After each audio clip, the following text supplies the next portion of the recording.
Our goal for today is I want you guys to leave here fully aware of the tools you have available within the HoneyBook system and how they can help you, first off, better manage your time, right? So that efficiency piece, and putting your best, most professional foot forward. So how are we going to be doing that? We've got an agenda jam-packed today. That first piece, like I mentioned, is going to be around professionalism. So this is where we are going to be covering everything from branding through the HoneyBook system, how to really set the tone from very first client interaction, getting organized so that nothing slips through the cracks, and even starting to anticipate your client needs. So all of the professionalism pieces there.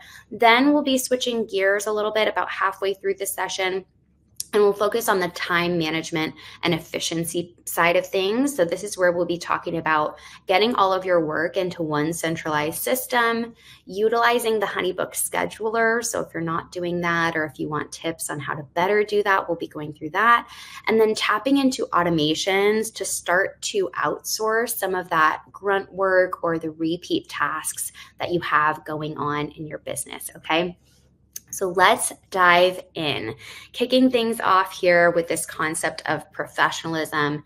And one of the key pieces when it comes to putting your best foot forward is branding, right? So I want you guys all, I know some of you are in the chat. If you're not in the chat, hop over there now. I want to hear from you guys. Why do we think branding is important? Tell me, why does branding matter? Why do we think it's important? Even in just maybe one word, why do we think that branding is important? Let's start thinking through that. Hop into the chat and let me know. And then we'll take a look at how we do this in HoneyBook. Alicia, I love that consistency. Clients get recognized. Represents who you are, recognition. Yes, I love that. Building confidence. People remember you. We're seeing a lot of recognition, consistency. Yes, yes, yes. Setting you apart. Absolutely, right? So themes we're seeing: consistency, building trust, recognition, tells people who you are. Absolutely. All of these are pieces, right? So there's a lot that we're seeing in the chat around the visual representation of your brand and how you're showing up for your clients. And then there's also this idea of how you're making them feel, right? And I tend to refer to that as more of like the emotional branding, right? There's your visual branding, which a lot of people are talking about. And then there's also the emotional branding, which is another aspect that's coming up a ton there in the chat. 100%. So let's talk first about this visual branding piece, okay? And let's take a look at how we do this in HoneyBook. So when you're first getting set up in your HoneyBook account, one of the first stops that you're going to take in that process is coming over to your company settings. And it's going to default to drop you off in your company brand. And this is where that visual piece really comes into play, right? So right away, our kind of basic branding elements are here. This is your logo, your kind of key color elements, that visual representation of your brand. We also have your smart file theme.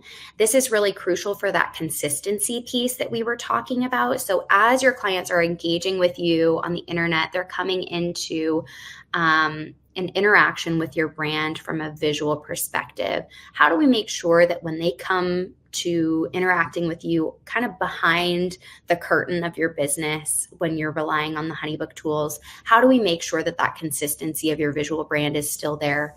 That's really what we're looking at in the company settings here. So when we set our file theme, this makes it so every time you go to create a new file in HoneyBook, that default of the visual brand is already there. Your colors, your fonts, your logo, all of those elements are consistent and present in the HoneyBook suite of tools for you as well. I also like to point out the email signature. This, of course, is where you can show your smiling face. You are the beating heart of your business. So I think this is a great place to show up for your clients.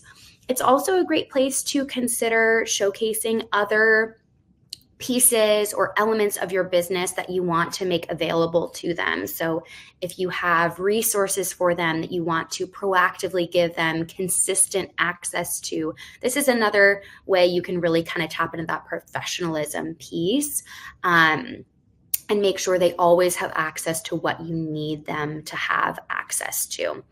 Okay.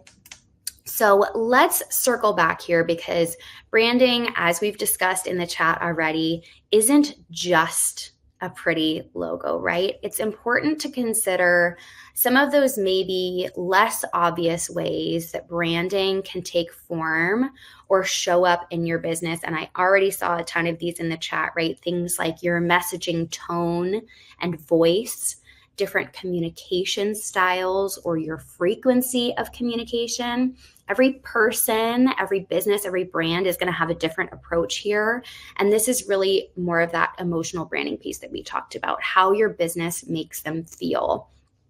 Another piece to consider here is your client flow and your business processes, the tools you're choosing to trust and represent your brand, like HoneyBook, right? All of those things are also part of your professionalism and your branding. Yes, Eddie, I love that. Branding shows up in the way that you speak. Exactly, 100%.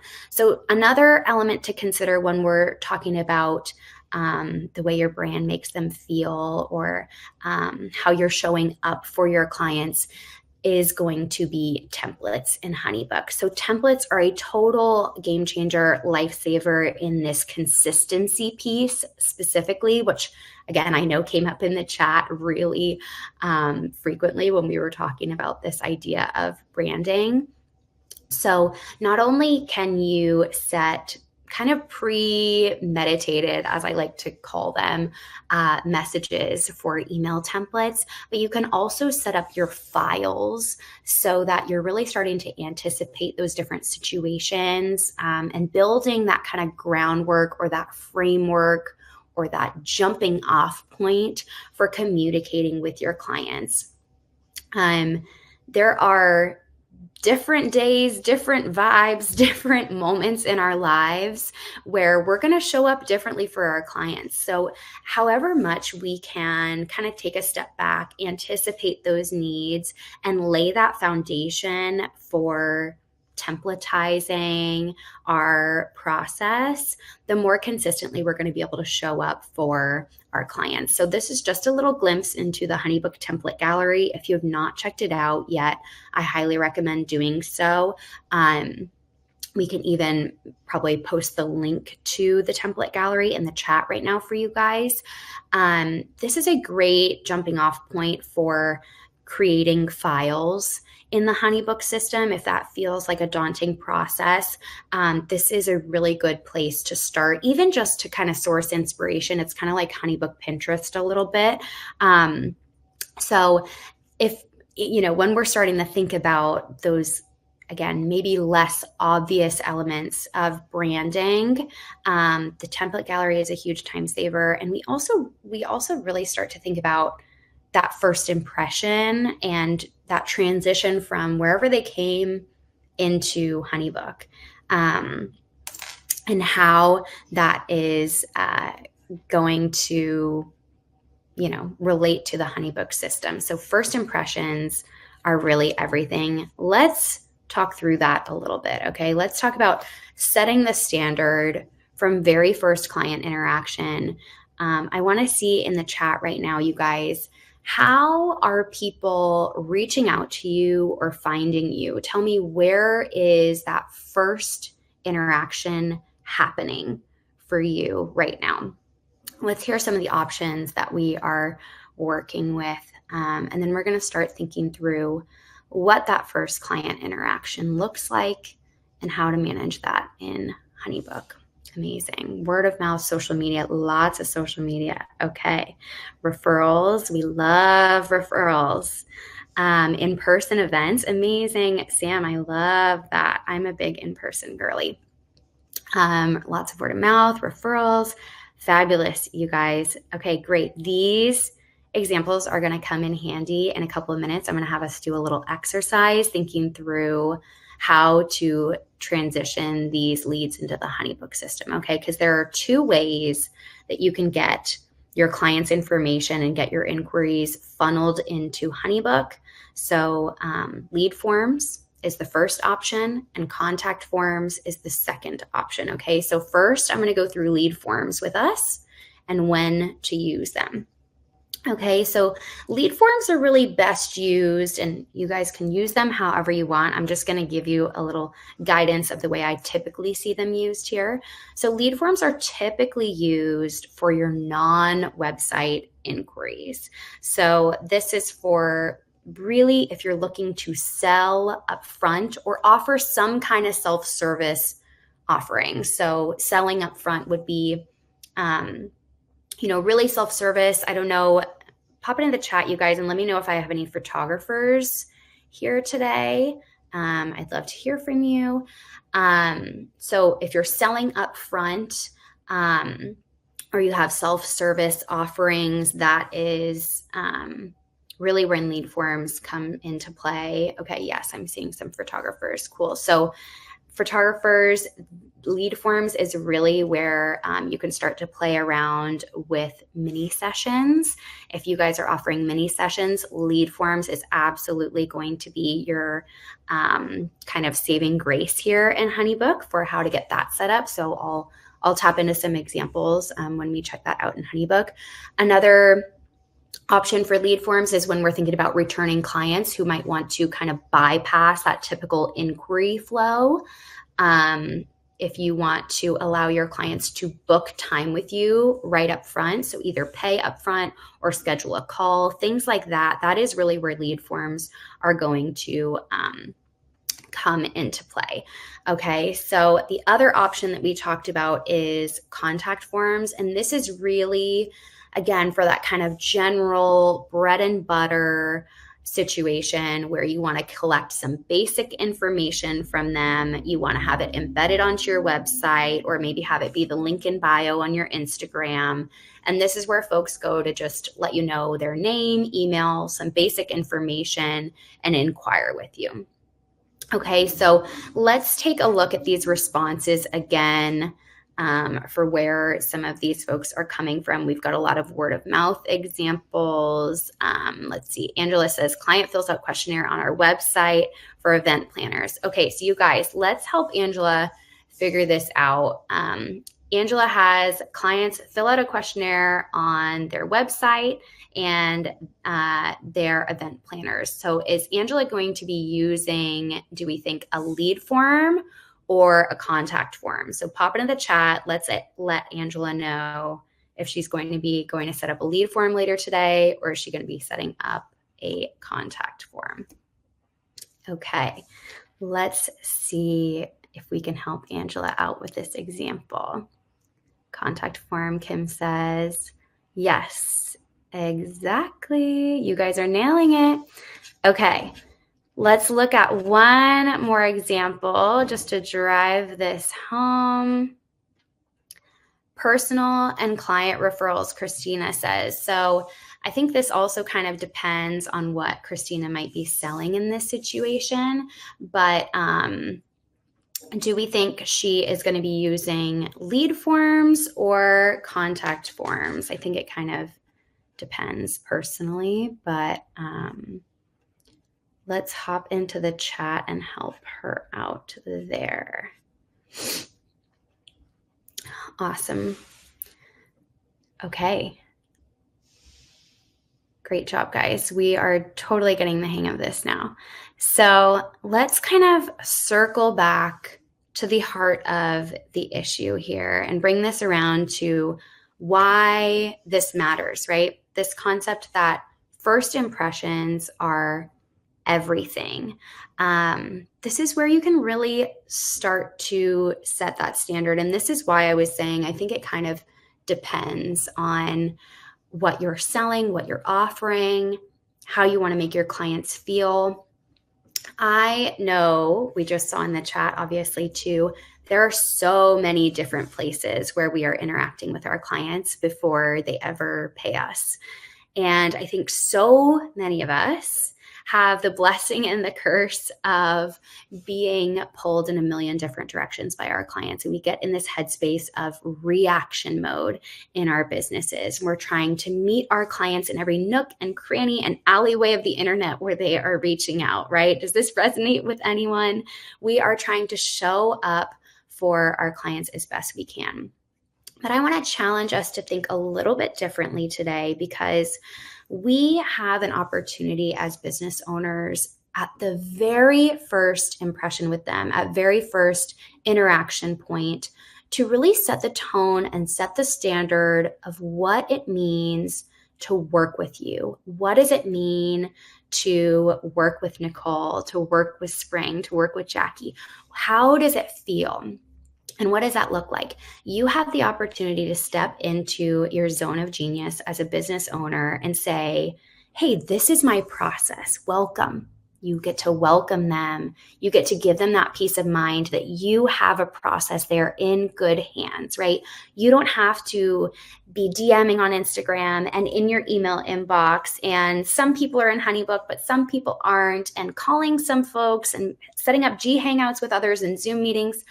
You can have a set process and say, this is how I reply to my inquiries. I send them a link to a form.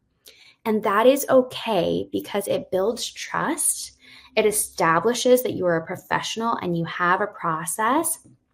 And it allows them to feel like they are in good hands. So I want to challenge our thinking today that we are allowed as business owners to say, thank you so much for reaching out. I cannot wait to work with you. Here's my process. Here's my form.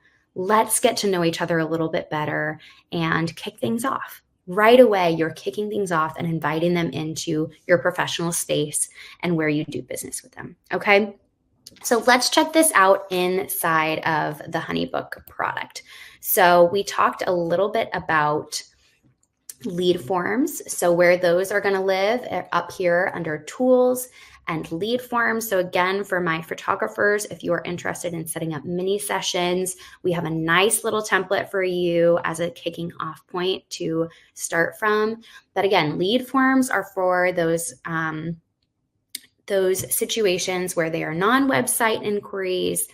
You're trying to offer something upfront, whether that be your pricing information showing upfront. They can schedule time with you upfront. They can pay you upfront. So this is really kind of that self-service version of the inquiry process. So lead forms are serving you in that way. When we click into a lead form, you can see how customizable it is. You can see the different actions that you can add. There are tons of different options in terms of the content that you decide to display here, the services or payment options. It is truly up to you. You can make this look and feel like your brand, customizing the colors, themes, all of that, and then go ahead and share it out. This is just going to be a link so you can have this in your newsletters. Again, for mini sessions, that is probably the route you're going to take. You could have this be in any kind of email campaign. You could have this on Instagram in a link tree, wherever you want to share the link. That is how lead forms can be shared out to your clients. The other option that we discussed is contact forms. So this is also under tools and lead capture. You pop over here. Again, completely customizable. This is our bread and butter situation for website inquiries. We can customize this to make sure we're collecting all of the information we need to collect. I always say a little best practice too is using this space, and you can do this in lead forms as well, to kind of set expectations for what happens next. Like, okay, great, I just submitted this form, but now what can I expect from here? That is another way, just to be super professional. Setting expectations with your clients, again, is really going to invite them into that process of doing business with you and make them feel super, just like they're in good hands. So I always say that is a really good best practice. And then you're going to go ahead and publish this on your website. This code is actually embeddable to your website, so it's super seamless in their interaction with you. Okay, so now that we've gone through all the options for collecting client information and getting that into the HoneyBook system, we need to talk about where they go once they come into the system. Okay, so let's find out. When we get all of our work centralized and organized into one system, there's less margin for error. There's not going to be things slipping through the cracks, which taps into that professional piece that we were talking about. If nothing is slipping through the cracks, we're looking super professional and we're super on top of it. But it's also making you more efficient. You get more time back. You have more visibility into your business. So we're really hitting on both pieces in our topic today when we're centralizing our work, right? And once your clients come into the HoneyBook system, we're talking about where they go. This is where the HoneyBook pipeline is going to come into play. This is really going to give you tons of visibility into your clients and the work that you are doing with them. So let's have a conversation about why this matters. Again, I'd love to see you guys hop into the chat. Let me know, before you came to HoneyBook, where were you managing all of your clients? We talked about where they're coming from, but where were you managing them? Where were those conversations happening? Where were you tracking progress with them? How were you collecting payment? What were you using to manage all of your projects and all of your work with them? I want to see you guys hop into the chat and let me know, maybe some of the different tools you were using. Okay.